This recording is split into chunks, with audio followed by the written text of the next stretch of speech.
champ is here. We will definitely not shut up and dribble. The champ is here. I must be the greatest. The champ is here. I'm going to continue to stand with the people. The champ is here. I will not lose. I'm a bad man. I shook up the world. Yes, welcome. You could have been anywhere in the world, but you are here with we. My name is EJ, and I got my man. Yeah, mates. Yes, he is the DB of the show, and we are Black in Sports, giving a voice to the culture that won't shut up and dribble. Here, providing the interviews of the best professionals in the game and in the boardroom, laughing at it all, covering it all, while providing a platform to be heard. So, you know what we do about now, man. We got to bring him out, and bring him in. So you've seen his content everywhere on social media. So if you're following that at Pearce TV, you're seeing all the work that he's done. But getting down to the brass tacks of it, he's an analyst, sportscaster, videographer. The boy can do it all. That boy good. I said that boy good. He's a creative strategist who brings stories through life, sharp visuals, and storytelling. He's the owner of KKP Media Group. Please clap it up for Kevin Pearce, man. Kevin K. Pearce. You know what I'm saying? We want to get the full gunman in there. Much appreciated, y'all, for the intro. First of all, y'all intro music slaps. I don't know if the audience can hear it the same way I was. I was here vibing before y'all introduced me. I was like, wait, hold on. Is that Muhammad Ali? I bet we go ahead and get it going. But yeah, thank y'all so much for having me. I appreciate it. No, Kev, man, it's a pleasure, man. So, hey, how we always start the show, man, we started with a shoot your shot moment. And it's just really, man, where you shoot your shot, man. So you could have won, right? Or you could have learned a lesson, man. But just give us that quick shoot your shot moment. The shoot my shot moment, man, I've had a lot this year. I'm not going to lie. I got invited to Ravens training camp simply based on the fact that I asked. Like, I don't know what came over me one random day that I just saw media at the side of some Ravens training camp video on Instagram. And I was like, I wonder. So I went into Google, typed in Ravens PR, and I said, okay, I'm just going to send the emails. The worst they can say is no, or they will ignore me. literally a week later, they're like, hey, Mr. Pearce, would you like to come out to Owens Mills to watch the team practice? Damn right I would. took off my job, went down there, got a chance to interview a bunch of fans and work. It was beautiful, man. I loved it. So yeah, that would definitely be my shoot my shot moment of the year. Oh yeah, that's a way to that's a super win. Yeah, like shout out to the Baltimore Ravens, world-class organization. So where did your love for sports start? Ooh, you know what's crazy? My earliest sports memory is actually my dad cursing out the TV at the Washington former racial slurs, now Commanders, which is why I'm not a fan of the team. But honestly, I think it's Madden, playing Madden with my older brother. My brother got me beat by 5 years, and that was like a real young Kevin bonding moment of like, oh, this football thing's great, and having the Fisher-Price thing in the little Fisher-Price court in the house. And growing up, I was a bigger kid, so you know the bigger kids, they just automatically put football on. You thank God they were right, but it just kind of worked out that way. So really, I almost don't know a world in my life where I wasn't an avid sports fan. It's grown as I got older, but like it's just always been a part of my life, whether I've been playing, talking about it, or watching. I love it. Now, Madden was a common thread in our household too of introduction to sports. So is this something that you still dabble in, or you've retired the sticks since then? I've retired my Madden sticks. After a while, you get tired of playing the same game year after year after year. Like I think the last Madden I played was the one with Lamar on the cover. So like it's been a few years. Like I was contemplating whether I wanted to get EA Sports College Football for the very same reason until I had enough of my friends tell me, "Hey dog, no, it's different." It's different, I promise. Like it's a different engine, and turns out they were right. So I bought the past two of those. But yeah, I haven't played Madden in forever. But I'm definitely still on the sticks for sure. I got you. So growing up, now always in the Maryland area, you know, I know we're going to get into like school and college, but always in the Maryland area, or where were you born? Born and raised in the Prince George's County, Maryland area. My parents are from Sierra Leone, but they that's West Africa for the people in the audience. I don't know, but they moved over here and ironically met here. So I've never lived anywhere but Maryland my entire life. And Lord willing, that don't change no time soon, because I love it here. I don't think people in PG County, Maryland know how lucky we are. Like for y'all that don't know, PG County, Maryland is the wealthiest black county in America. To give people reference, imagine the blackest city in your entire state. Now double it in size and give half of them a bunch of money. That's PG County. like that. That's PG County. So like the thought of a black doctor or a black principal or black police officers or black judges, like that's just always been my life. Like I've been surrounded by Huxtables. I know that's taboo to say now, but I've been surrounded by those type of families my entire life, to the point where it wasn't until I was older to realize that wasn't normal. Yeah. So yeah, I love it here. That's dope. So what's your take on?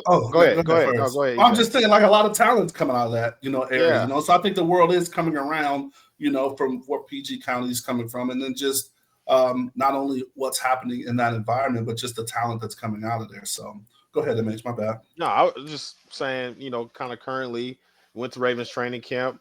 With that being in the location, I just want to know from your thoughts, man. What we doing? So what's disappointing, right, is when I went to the Ravens training camp, the thing that stuck out to me the most was the defense, because I'm looking at it. I was looking at all the DBs. I was looking at linebackers. I was looking at the time, I thought a very deep defensive line rotation. And yet Lamar's Lamar. He's going to do Lamar things. But I'm looking at the defense, and I'm like, man, this feels like that 2024 team that was putting up those astronomical numbers, and Lamar won the MVP. That you're like, this feels a lot like that, but maybe better if Malachi Starks can come along. Sure. And I'm like, okay, what does Jair Alexander have in the tank? Marlon Humphrey still looks like he's beating Father Time. Nate Wiggins coming along. Like, I really had some really high hopes for that team defensively. And for that to be the reason they're this bad is the most shocking part to me. Like, you could have gave me 100 guesses. You could have went back in time and be like, Kevin, the Ravens are going to start 1-3. I'll give you 100 guesses why. I promise until like guess 93, I wouldn't have got to the defense. Like, that would not be where I would land it. My first thought would be like, did Lamar's arm explode? Like, what do you mean the defense is bad? That's the part I felt the best about. Yeah. So yeah, well, injury bugs, coming around a little bit too, So like long season, right? We're a month in. Long season. That's what we're gonna say and hope, because like when you went from Super Bowl favorites, right? They looked amazing, right? And then then you have to actually play the game. Like literally the first half of that Bills game, I was like, there it is. That's what I was talking about. Like the first half of the Bills game, I was like, that's the Ravens team I was trying to tell y'all about, guys. And then now here we are, 1-3. I love it. So, man, so we talked a lot about football. Did you play any other sports your younger days, with or against your brother, but just sports in general, your younger days? A little bit of soccer, a little bit of baseball, but football was always the love, man. Since Little League, it was always like, I did a little bit of boxing, MMA-ish as well, but everything was kind of always in service to football. It was always soccer will get my footwork better for football. Baseball will get my hand-eye coordination better for football. Boxing / MMA will make my hands better for football. Did they actually help? But in my mind, that was always the thought. Like, never was able to play on a basketball team. I'm a horrible hooper. Every football player that plays basketball stereotype, I fulfill. Like, I'm here to foul and get rebounds. Like, every single stereotype, every single one. I'm not here to lie to y'all. Like, I'm not a hooper. That's not what I do. I was better at hitting people than jumpers. So that's how I ended up going. So you mentioned your brother, but you also had grew up with 3 sisters. So were they all sports competitive, or what was that kind of dynamic? Were y'all competitive? Y'all did do your research, because I never talk about my sisters publicly. But yeah, I have 4 little sisters because I know exactly where you got that from. So it's 4. I now have 4 little sisters from age ranges 19 all the way to 1. So they are all significantly younger than me. Like my oldest little sister was born, I was 10 years old. Oh, wow. Okay. And ironically, only one of the 4 has the sports bug like me, but she was raised in Philly, so she's an Eagles fan. Ooh. And nothing in life prepares you for your little sister, who was, how old was she at the time? 2017. She was 8 years old at the time. To look you in the eye and say Philly special to you a week after you lost the Super Bowl to them, because I grew up a Patriots fan. So nothing strikes you and prepares you for your angel to look you in your soul and make Nick Foles jokes to you. Nothing quite prepares you for that in your life. So yeah, that's the one, and that's how I ended up turning out. So thank God. I got to hear about the Patriots, man. What's that? Where did that origin all start? My older brother, who we referenced earlier, is a Ravens fan. And like I said before, my earliest memory is my dad cursing out the Washington racial slurs on TV. So I can never be a racial slurs fan because, they made my dad mad. I'm not doing that.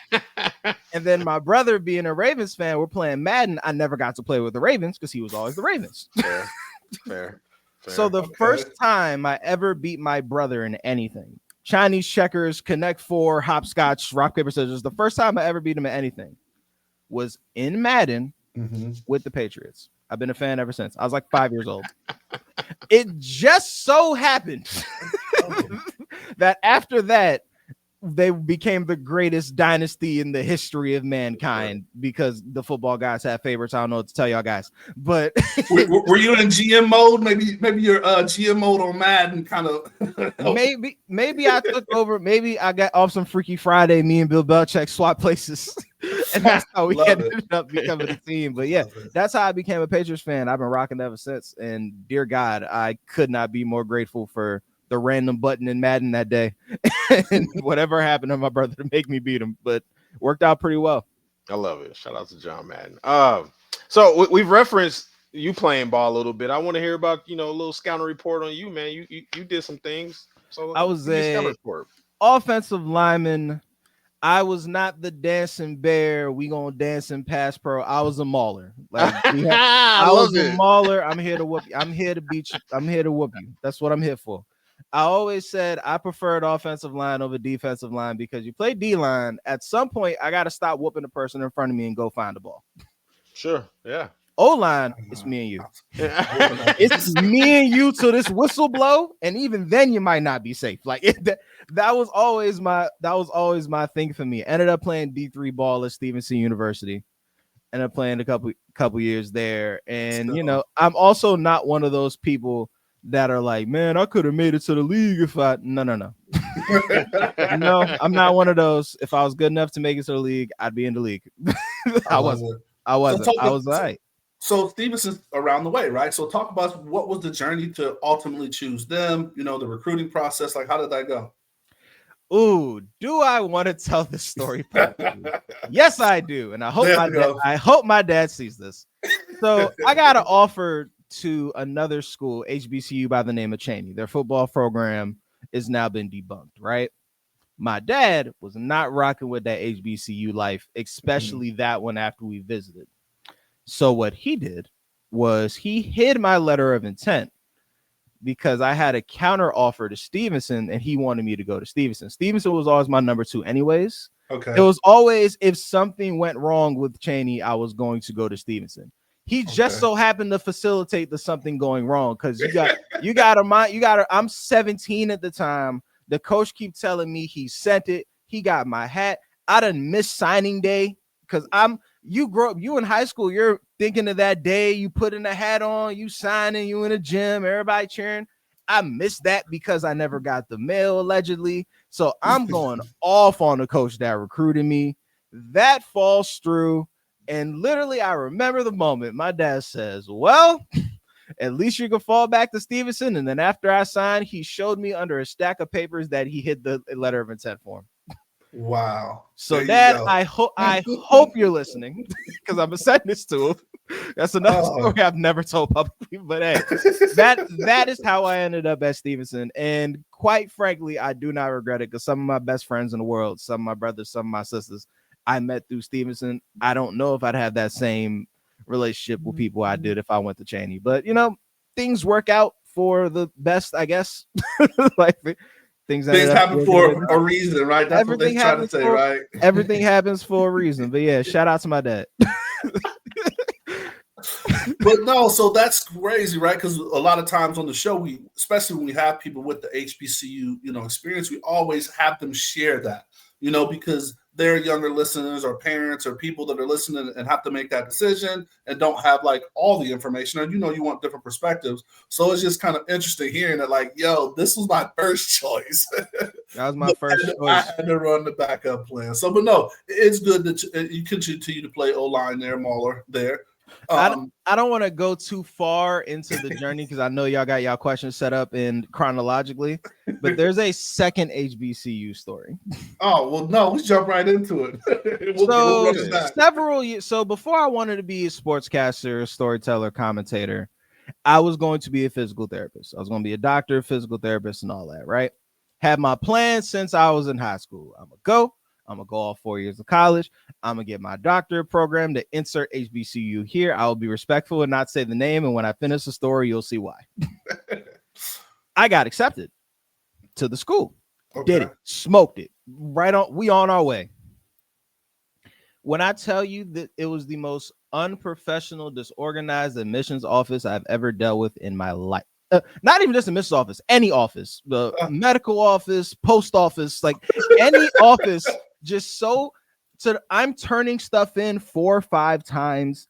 I had to go up to the school and dang, I can't share that detail or else it'll immediately give away what it is. But it's the way the campus is set up, it's really confusing too. And again, I've never been there at that point.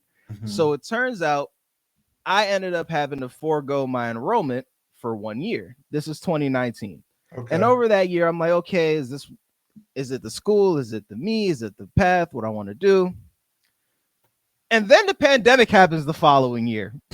So for a whole year, I'm looking for a sign from the universe as to whether I'm on the right path or not. And the world shuts down. So I'm like, you know what, God, I get it. I get it. I feel you. Like, I'm like, I hear you. If this is what it took for me to listen to you, then I guess this is what it is. And that's a hell of a sign. After just ain't no sign bigger than bruh.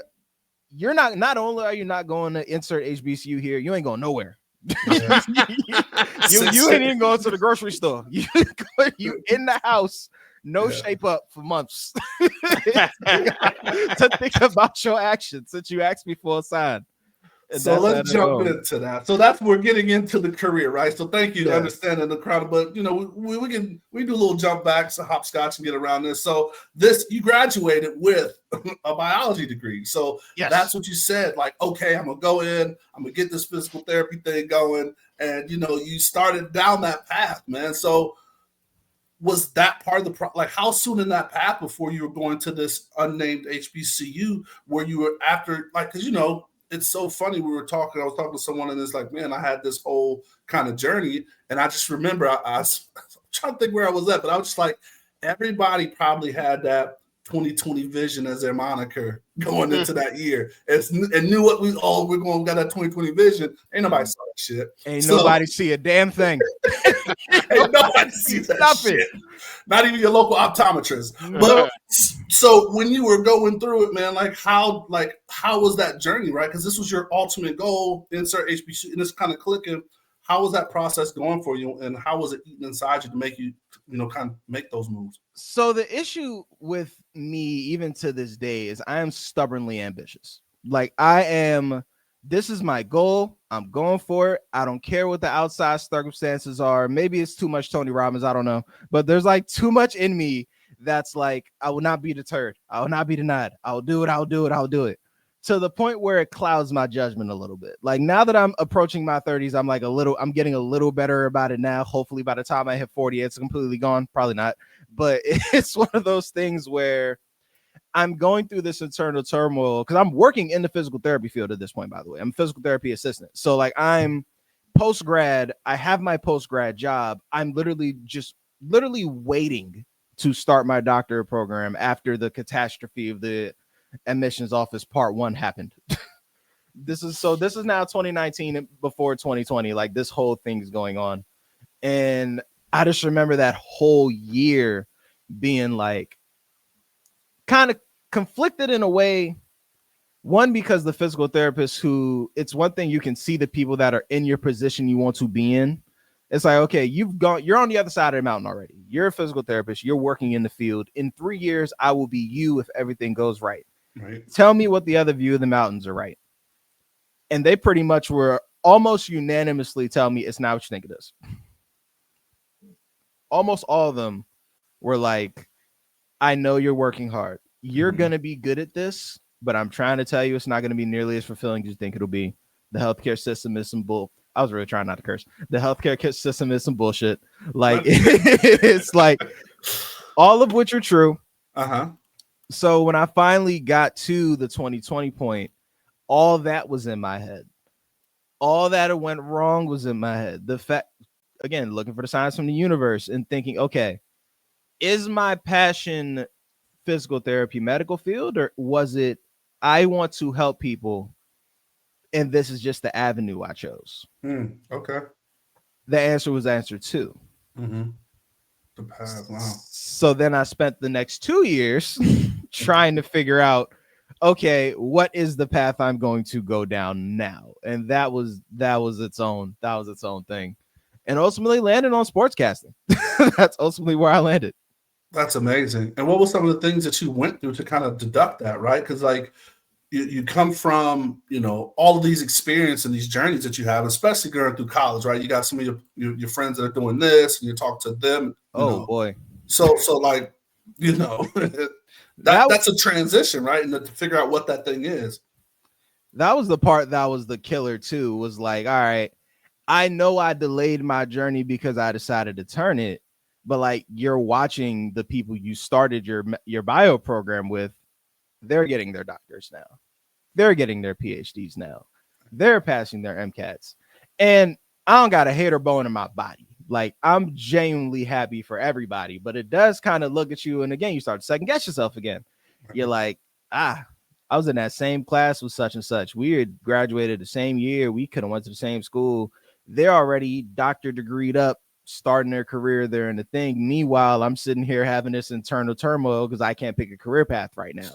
Like, that shit eats at you, bro. But like, you gotta go on your own race and run your own journey. And thankfully, now that I'm 3 years into what I'm doing now, I still feel like I made the right choice.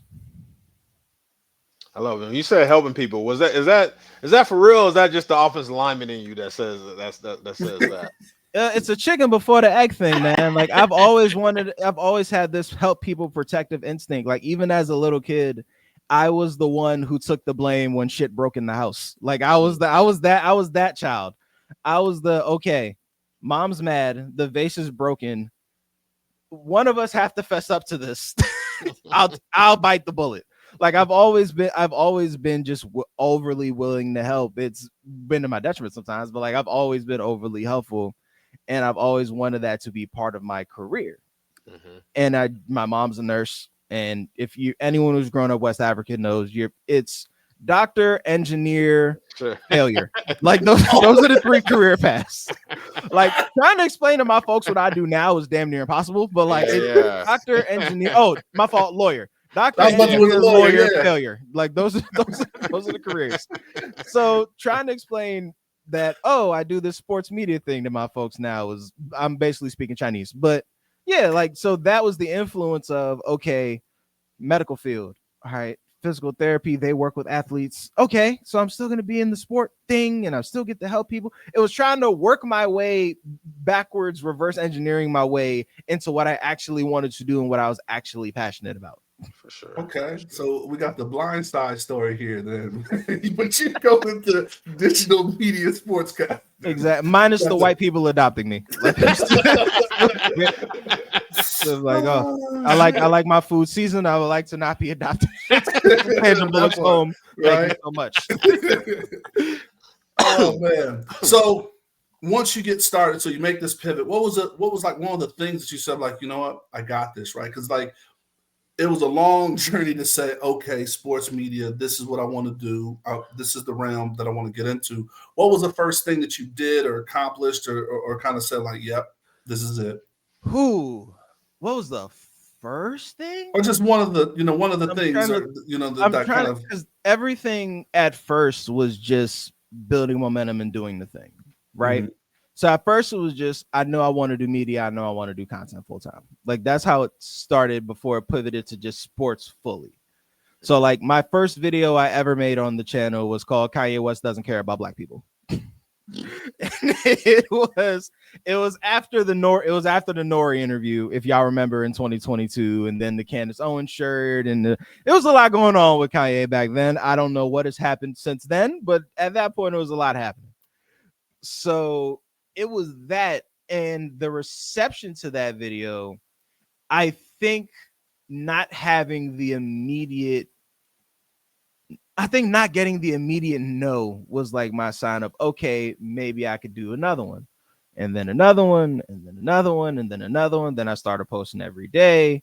The topics evolve. I ended up landing on sports because that's just always been what I've been the most knowledgeable about. It kept going, and then there was just different milestones along the way. Like, I would love to say like my first 1 million view video would be the one that really did it for me, but I was so sure of myself before then that I was kind of just like, before that like, I say that humbly, but like before that happened, I was kind of just like, okay, this is going to happen. It's just a matter of when.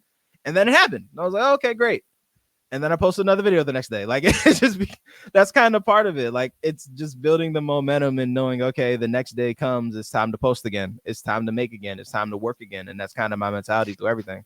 And social has really, really changed that kind of environment for people, right? Like, it's, you know, a fast tester as well, right? Like, so you could get in there and do what you said, starting with something. And I know there's other iterations of it, of course, but starting with something with Kanye and then kind of continue to hone your craft about content, like, oh, let me see what the sports lane is. And just, but I think it's really changed the game for a lot of people, you know, and I think it's, for this field, caused a lot of people to have to learn to adapt as well.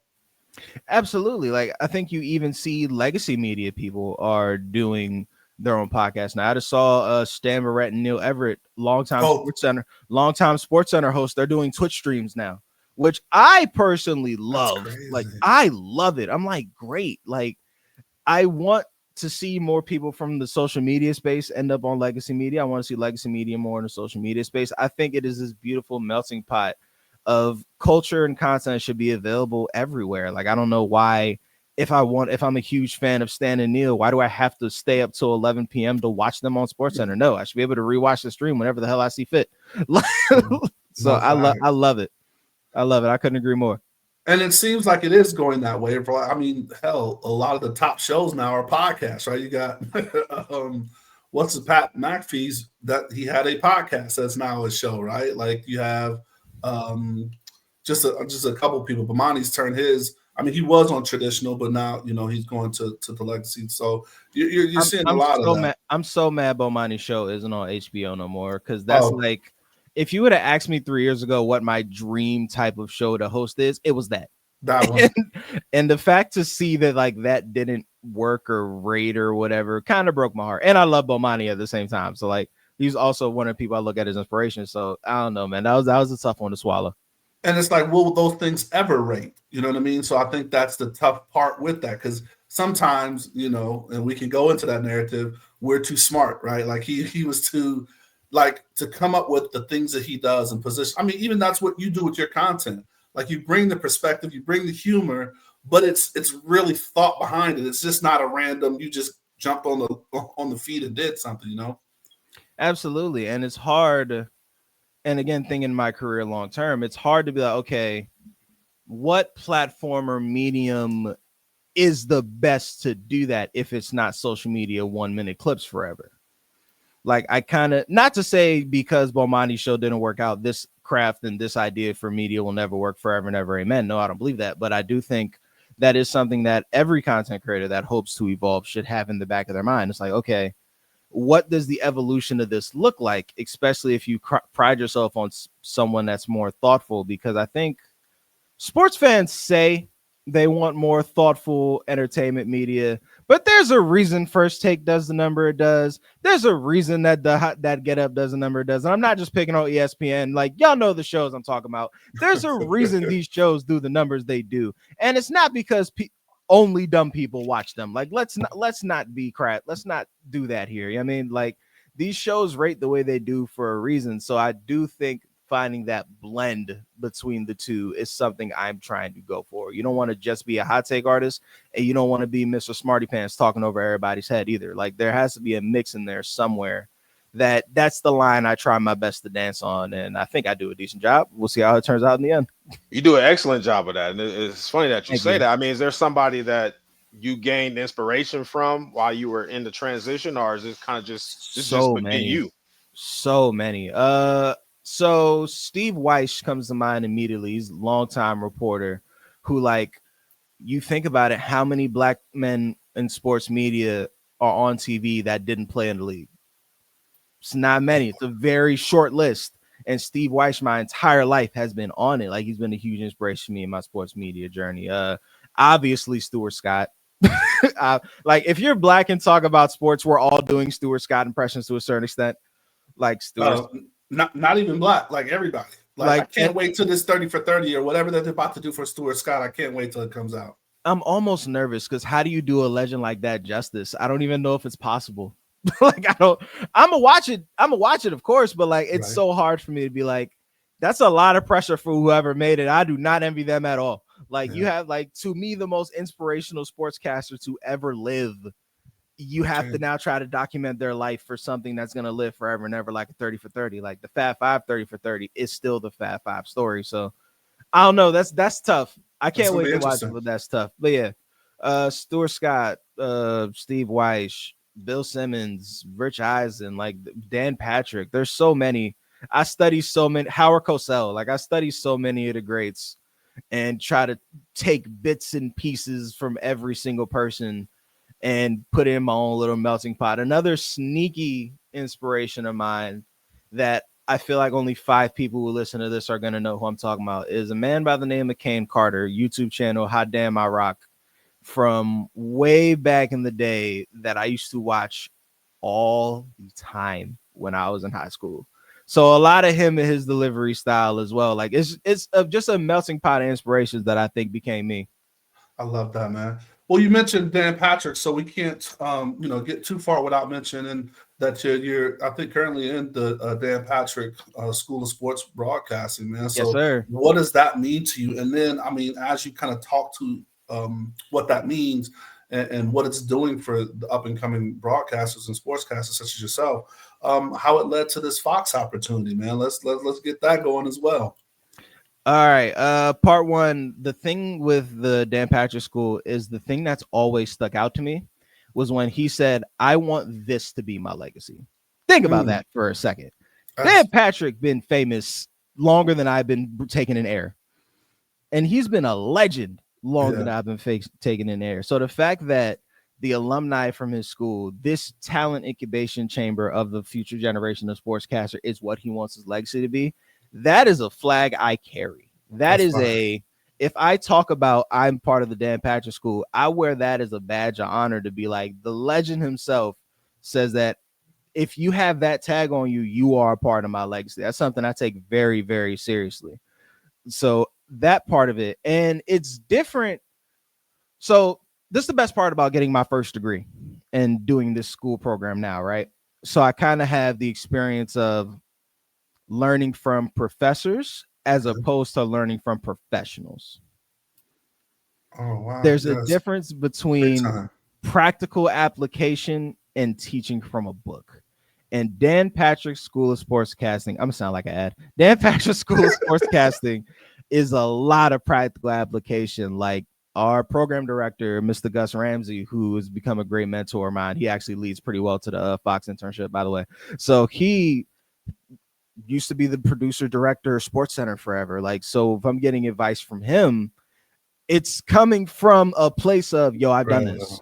Yes. I've done this. Like, my vocal training professor, Professor Christine Wynn, she used to be on QVC for 10 hours in a row of live television, having to have great vocal performances. So she's like, if I could do that, you could afford to not be Mr. High Pitch for at least 30 minutes, Kevin. I think you could pull that off. Like, turning those type of lessons and being able to learn those have really impacted me. And like, I started there in 2024, and I can look at my content from 2023 and look at it now, and I could see the changes I implemented it in my own right. And even some of the school projects I do for them, like, I could see the professionalism pouring over from there, even the way I'm doing this podcast now, like it would have been very different if you interviewed me when I first started, as opposed to the way I can articulate myself now. Now, second part of that question, Fox opportunity. Again, just shooting from the beginning of the episode, just shooting a shot. I was perusing through the job applications through, was it LinkedIn or Indeed? One of the two. One of them job board sites. And I saw Fox Sports internship. And the way I presented it to Mr. Ramsey, our program director, I presented it as, here's this thing I found. It will be great opportunity for Full Sail students to have. That's how I presented it. I presented it as, yo, we should send this to everyone because this is a dope opportunity. And he said, you're right. I know somebody over there. I'm gonna make sure they look at your application. I said, wait, what? That's not what I said. I was like, hold on. But wait. Yeah, like I fully intended on applying. Don't get me wrong, but like at the same time, that's not, because you grow up in certain environments. Asking for help and reaching out is difficult sometimes. So like it's great that he went out of his way to help and look out for me in that way to get me this opportunity. And I didn't have to ask. It was literally just like me going, hey, let's give this to other students. And I'm, again, not a hater bone in my body. I was going to apply anyways. This is where the confidence comes in as well. As far as I'm concerned, 100,000 people can apply. 999 of y'all ain't me. You feel me? Like y'all ain't me. So we could all apply for the same thing. The cream gonna rise to the top. That's how I approached everything. So I presented it that way. He said, let me plug you in with my man that I got over at the company. Plug me in with his man. We had the interview. They like me. I like them. I'm working with Fox Sports since been about a month or so now, and it's been great, man. Let's go. It's been great, man. Absolutely. Let's go. Yeah, shout out to Fox. Shout out to Fox Sports. Shout out to Mr. Ramsey. Shout out to everybody over there who ended up making this happen. Much appreciated, guys.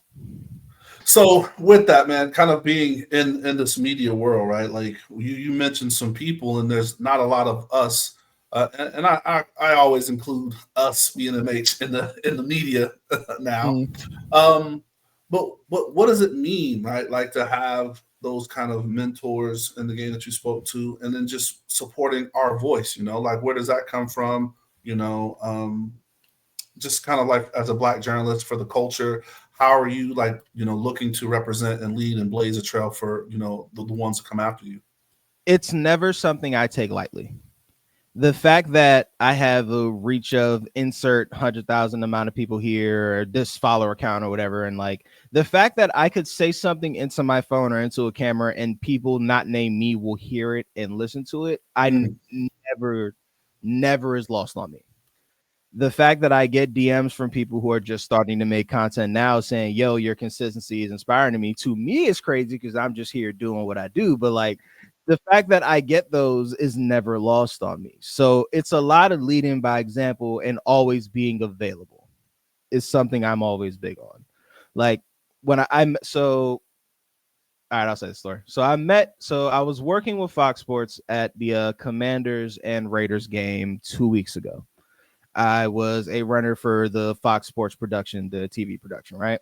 Okay. When I was there, I met Steve Weish. I told y'all earlier, inspiration of mine, starstruck, and I'm like, how many times am I going to be in the same room? I'm a big shot shooter. I go introduce myself, told him he inspiration. We ended up chopping it up for a little bit. Great guy, right? Amazing dude. I bring that up to say I met another sports reporter that I was inspired by. Not as warm of a person. Now, it wasn't like they dusted me off, gave me the cold shoulder, but it was more so, yo, okay, cool, I'm working right now. Okay, bye. And it kind of was like a fork in the road moment. Like you can kind of see your career from a clear eye view. Like, okay, when I'm in that position, I'm going to be Steve Weish. I'm not going to be a reporter X. Yeah. No, like, that's big. That's really big. So it's that. It's always being available, always be a resource, and that's never going to change no matter what I accomplish. I could be an EGOT winning sportscaster. I will take the time to answer a DM, to answer an email, to answer a comment, a question, or whatever you see me in public. Like that's never going to change.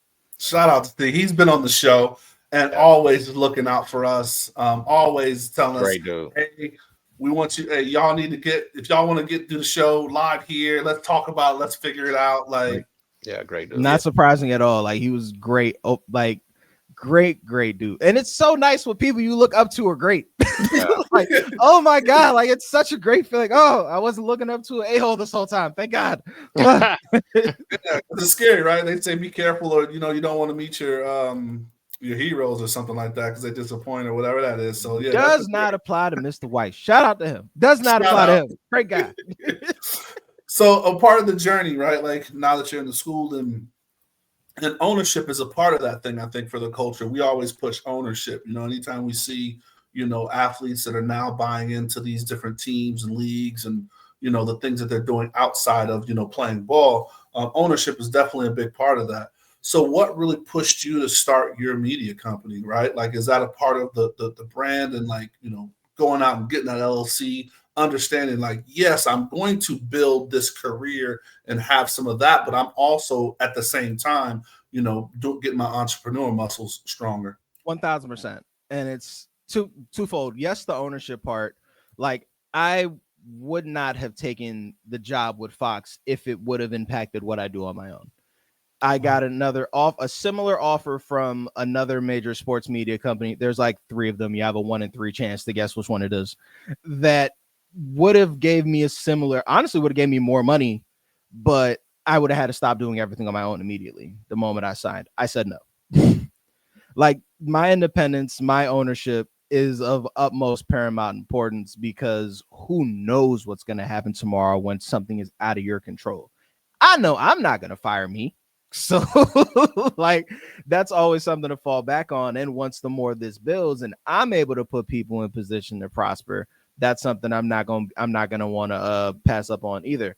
But the other part of it is branching out and wanting to be able to make productions for other people. Like with the KKP Media Group, I don't just want to make my own stuff.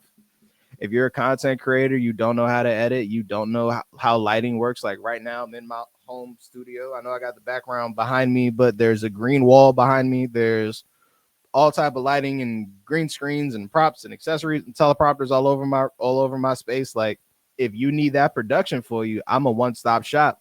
Hit me and I'd be more than happy to come and help you for a small fee. Like that's always part of what I want to do, is part of the branch out. Like what good is being a blessing if you can't be a blessing to others? That's what they say in church. God blesses you to bless others. So let's pass the play. We don't.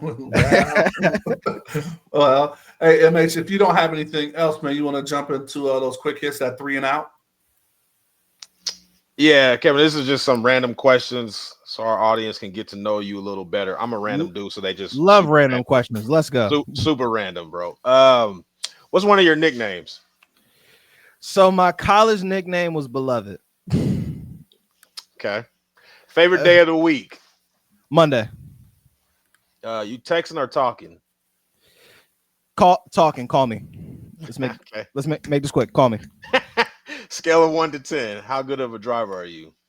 3,000. I'm an excellent driver. Okay. Favorite childhood 3,000. Favorite childhood TV show? Ed and Eddie. Okay. Favorite season of the year? Winter. I'm born in December, so winter. Okay. Netflix or Hulu? Neither of them are paying me. Love it. Fill in the blank. LeBron James is the greatest person to ever look at a basketball. Okay. My last one. Last Halloween costume. I was Clark Kent. Let's go. Had the suit and the Superman shirt under it. Wore the glasses, and I unbuttoned the shirt a little bit so you can see the S under the chest. I was fly. I got some real fire planned for this year though. I got some real fire this year. Little sneak or no, you can't. I can't let that go. It's not even October. It's not even October yet. I can't let that go. This show drops. This show drops in October. This show drops in October. I'll give away one of them. Okay. You got multiple. Oh, yeah, it's couples. I'm hitting a couple Halloween I'm hitting a couple Halloween parties. I'm outside this fall. So one of them is Bobby Brown. So let's go. I know it's hard to see. Prerogative, Bobby. We're gonna get the. What are we doing? No, turning my life. Always getting there. Apologies for the audio listeners. This is terrible audio podcasting, but I'm gonna have my locks off to a Gumby in the side, and I'm gonna pull up somewhere dressed as Bobby Brown from the Every Little Step video. So Gumby is going to be a full threat. We need pictures for that, please. Oh, yeah, that's in the brand for sure. Okay, that please tag Black and Sports. You heard it here first. You've been breaking a lot of exclusives today, so we appreciate that. I almost never talk about me in my content, so I do appreciate this because I never tell these stories up in public. So I do appreciate this opportunity. Absolutely. And then the Beloved. So is that because you had some other content? You was it BKA known as Beloved? So right? BK Beloved was the original name. Yes. It was AKA Beloved, but I seen how y'all jumped Issa Rae for using AKA in her thing, and I ain't Issa, so I ain't. So I wasn't out. You said you want that smoke? Huh? I wanted no smoke with nobody pink and green with a sharp pinky. I want no smoke at all. So it was BKA, better known as Beloved. That was the name forever until like I got older. I kept doing features, and it got weird for people to call me not my name when I'm doing things. Gotcha. Like not getting introduced as Kevin, having to introduce myself as things other than the name my mama gave me is weird. So I was like, all right, man, K Pearce TV. This is simple enough. Simple enough. So he ain't calling no grown man delicious. I feel you. All right, rolling on, man. A plus reference. Thank you. Plus reference. So let's move on, man. So this is the part of the show, man. We've been rocking with you. We appreciate it. But this we call the winner's circle, right? This is the platform we give all of our guests platform of what they're doing, what they're working on, and what they want to really shout out. And you really want to dive into Sports Scarred, which yes, I kind of referenced early because I got scarred re-listening to that one. But talk to us about it, man. What was the genesis of it? And I think you even hinted like it's not really just about you. You've been bringing on some other folks. So tell us how it started, man. This is my baby. I've had this idea in my head. I'm gonna tell you where I got the original idea from, and that'll date it a little bit. It was the NFL's 100th season, so they're doing all the NFL 100 stuff, right? Yeah. And it was the host of The Bachelor who was telling the story of the catch. He's a Cowboys fan, and he met Dwight Clark, and he said the first words he said to him was, "You son of a bee, you've ruined my childhood." And it struck me in that moment because we think of the catch as this great all-time NFL play, and there are Cowboys fans who look at that and say, "No, you've ruined my childhood. Damn you." So that's where the emphasis of the idea came from. But at its core, I like to say it's a Trojan horse series about love, right? Because if he didn't love his Cowboys, he wouldn't feel that way. I like that. Okay. If you weren't deeply passionate about your teams, you wouldn't feel that way. Like the most recent episode is about the Browns moving to Baltimore. Can you imagine, as much as you love whatever your favorite team is, if they just didn't exist anymore? Like they were just gone, like the deep love and passion. And the thing I find the most interesting about sports is the fan connection to the team. Because let's keep it a buck. It is the most parasocial relationships you will ever find. Most of these players wouldn't piss on you if you was on fire, but that does not stop us from cheering as loud as we can every Sunday, Monday, Tuesday, Wednesday, Thursday, Friday, whatever day the game comes on. We cheering at the top of our lungs and supporting these teams almost to like a early AD era Roman Empire gladiator. Like it's this deep connection we have, and that fan connection is what I find the most interesting about sports. And getting people to tell their perspective of their heartbreaking sports moments, to me, has been the best way to explore that. So that is where the Sports Scarred series came from. That is Sports Scarred, SCAR''D. Yes, like punked. And that has been my baby so far this year. I love that show so much. I love it too, man. I mean, often it is definitely a lane that I don't think we appreciate enough. Just as sports takers, so to speak, we talk about the players and the coaches and everybody, and to the to a death in the ears. But telling the story from the fans' perspective is unbelievable, man. While researching this stuff, man, I was like, man, this is special. And a couple of those things reminded me of how I felt as well, man. So while I'm here and I can get y'all both to say this on microphone, both of you are invited. I would love to have both of you on. for your Yes. own individual episodes to talk about whatever your sports scarring moment is. I mean to cut you off, MH. Go for it. No, I love it. I mean, coming up, bringing those stories to life, man. What is the genesis of that? How do you go about finding those stories? So I have a master list of moments dope. that I know I wanted to talk about. I've hit a few of them. Like, obviously, Patriots fan 28-3 was one of them. Like, that was always going to be one of them. And goddamn it, I want my kudos for waiting until the 10th episode to do it.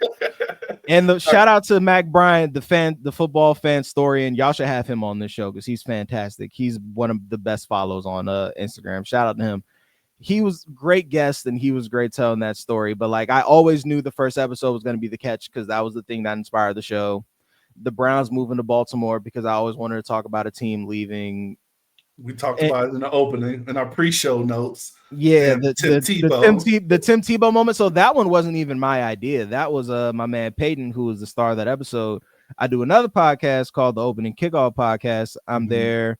We drop so many different days. It depends on the week. But yeah, I'm there all football season long, guys. Opening Kickoff Pod. Go tune in. But I brought up the show I did before I was releasing the first episode. And I said, everyone has a sports scarring moment. And without missing a beat, he said, Tim Tebow. I was like, ha, boom, getting you on the show. Like, almost immediately. And a lot of them start like that. You bring up everyone, if you ask them what their worst sports moment is, they'll instantly tell you. And like the more passionate I see the response from people, the more I'm like, yep, that one. Let's talk about that. Like that. I know it's a little twisted. I'm like, I see the misery in people and I'm like, that'll make a great episode. But like, that's kind of how it works. Because that misery comes from love. It comes from the fact that he loves his Steelers so much that he still curses the name Tim Tebow 10 years later. Like, and that was an illegal play because they were not lined up correctly, but we don't get into that. Imagine how petty you got to be talking about an illegal formation, about a game-winning overtime play. That's my point, y'all. That's my point right there. This play was 15 years ago. He's still just as mad. So how are you doing it, man? Is it seasonality, or are you just going to be dropping one, an episode like the cadence, you know what I mean? So that we can definitely like be resharing them when the new ones come out. We both fell in love with that part, so we want to make sure that kind of continues to go, especially since it's your baby. You got some uncles that want to make sure the baby grows and is healthy. I appreciate that. So we're dropping every Tuesday. It was originally Sunday before the season started, but I'm not competing with the NFL. So every Tuesday, the day after all the games are over. In fact, right now, if you go over to my YouTube, there should be my director's commentary episode where I talk about episodes 6 through 13, just kind of behind the scenes, what went into picking each moment, similar to what we just did, except it's just me sitting in this room talking to a microphone with the episode playing behind me. But it's definitely that. But yeah, every Tuesday, new episodes dropping. Because I'm here, I'll tell y'all the next one. Since the one we did before the director's commentary was the Browns moving to Baltimore, this next one's going to be the Baltimore Colts moving to Indianapolis. So those two I've always had planned in concert with one another, but life happened, so I needed to put the director's commentary episode in between the two to give me a little bit of space to breathe. But yeah, next Tuesday, the Baltimore Colts moving to Indianapolis will be the next episode.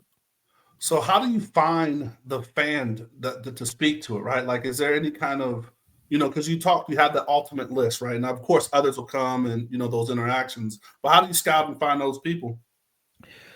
Oof, it's different with each one, right? So there's people. So I definitely wanted to be more collaborative this year because content creation could be a very solitary sport if you let it be. Like, y'all two have each other to host this podcast together, thank God. But for people that go solo like myself, it could be very solitary. So this show exists as a platform for me to work with people, which is awesome. So sometimes it's find the person and they just so happen to be a fan of a team that will fit the moment. And I'll bring the moment up and they'll be like, oh, that was crazy. Let's do it. Or they'll bring a moment up and I'll be like, oh my God, yes. Like the Tim Tebow thing. Like they'll bring the moment up and I'll be like, yes, that. So like, while I do have the list, I'm not going to force a moment on somebody. Like, for example, a Seahawks fan. This doesn't happen yet. I am looking for a Seahawks fan. So if y'all know any, please send it my way. But if a Seahawks fan, for example, if I want to do an episode on a Malcolm Butler play, but to them, the 2006 Super Bowl is the more heartbreaking moment. I'm not going to be like, no, we're doing Malcolm Butler. We're like, nah, we're doing 2006 because that's what's more important to you. And sometimes it's reaching out to people on Instagram. Sometimes it's randomly, like the person I met doing the Colts to Indy episode with. I met him at the public access TV meeting where, SportsGuard is also on Greenbelt Public Access TV. Got that deal done a little bit while ago, so that's awesome. Met him at a board meeting for that. And when I was talking about the series, same thing. He brought up a moment, and I was like, bet that one. Like that's I think the most common one is that moment right there. When are you free? Like I think that's the most common way I've been booking guests is that way. I love that. Well, man, I'm gonna start shooting some ideas to see if they're I got a couple. Do you take in games now and say, shit, that's gonna be one right there? Yes, yes, absolutely. The Tyrese Halliburton Game 7 injury was like after I released my third episode, and I was like, in like 5 years, that's gonna be an episode. I was this close to finding a Pacers fan immediately, but I was like, no, this one got to simmer. We gotta marinate a little bit. Yeah, like I think gotta let it cook a little bit. Like the most recent moment was the 2024 AFC Championship game. Shout out to Adriana from Black Girls Love Football. She came on and she talked about that. That's the most recent, and I think that's as recent as I'll go. I'm thinking. Yes, I think that's the most recent we currently have. Maybe there's one other one that I would do that immediately comes to mind, but other than that, nah, I think these moments and having that connection, that pain kind of simmer a little bit to know if it's really that scarring. It's called scarred. Like, so scars take a while to mature and appear. So like it got to marinate a little bit. It got to mature. Yeah, it's not one of those like I scuff my knee, I'm gonna get a little scab and it's gonna heal. It's not that mark where you gotta ask like, hey, what happened right there? Yeah, yeah, like it definitely needs to be something like that. Like mine, for example, when I get around to making this episode, is going to be the helmet catch. I was 11 years old when the helmet catch happened. At 28, I'm still just as mad about the helmet catch. That never goes away, and it never will. Like, so that's what I'm talking about. Let it stew. Love this. All right, man. Anything that we didn't talk about, man, that you want to share, man, and how can we continue to support you? Like, I definitely want you to give your socials out, just so everybody knows. It's pretty simple and it's all across the stream. But I was about to say, I keep it all simple: Twitter, Instagram, Threads, TikTok, YouTube, Facebook, at Pearce TV. I keep my name the same. Everyone else, if you're ever getting into social media, that is the best piece of advice I could possibly give you. Y'all follow this advice, because to my right on the screen is all y'all socials, and it all says Black in Sports. Good. That's the best advice I could give anybody. Don't have your name be different on a bunch of stuff. It confuses people. At Pearce TV on all platforms. And we covered everything and more. This was fun, guys. Again, I never talk about me, so like this is fun. And I mean, and that's the thing, right? Like, you get behind, what you're doing and creating, and plus just your natural want to help spirit that further doesn't allow you. So thank you for taking that time. All right, man. So we're at the part of the show we like to call the assist, get your coaching hat on, and this is where you get to drop a coaching gem. I mean, you gave a lot of that, was just a nice key takeaway, but what is something you would tell your younger self, or words that you live by that you want to share with the audience? Ooh, there's two. One, start today. Start today. Whatever, apply that to whatever. Just, you want to be a content creator, make your first video today. You want to be a barber, start practicing your cut today. You want to be a tattoo artist, start drawing on stuff today. Like, whatever your craft, whatever you want to do, start today. Whatever step one is, do it right now. That's big. That's number one. And number two, always live your truth so no one can use your truth against you. Bars. Always be you. Never try to be nobody else. If I was faking the funk trying to be another person, we are an hour into this podcast. No one can fake the funk that long. The easiest thing you can be is yourself. So that's the best advice I give anyone. Live your truth, man. Don't be out here trying to be something you're not. There it is, man. I love it. MH, man, final thoughts. No, man, really appreciate you coming on, man. Fan of your content, man, and just hearing your story about how the pivot came. Without even knowing, I've just seen your content pop up here and there in my algorithm. So it's been really cool to just get to know the person behind it and just seeing how you made that pivot as inspiration to a lot of people, man. So I just really appreciate you coming on for real. I appreciate y'all for having me, man. Thank you. Absolutely won't be the last, man. All right, man. We want to thank our guest, man. KB, thanks for coming on and providing us with the exclusives. I got a funny feeling, fans, this won't be the last time you see KP. We're gonna try to see. Absolutely not. I'll be back. for sure. And most importantly, thank you, the audience, for listening. You know, and taking the time, peeping the shows. Hope you enjoyed it. If you like the show, please share the show. Please know we drop a new episode every Thursday, so subscribe to that YouTube channel. Visual representation matters, man. If you see it, you can be it. And like we always say before we get out of here, please stay safe, practice gratitude, and know we're rooting for you. Screaming, all us blacks got is sports and entertainment until we even.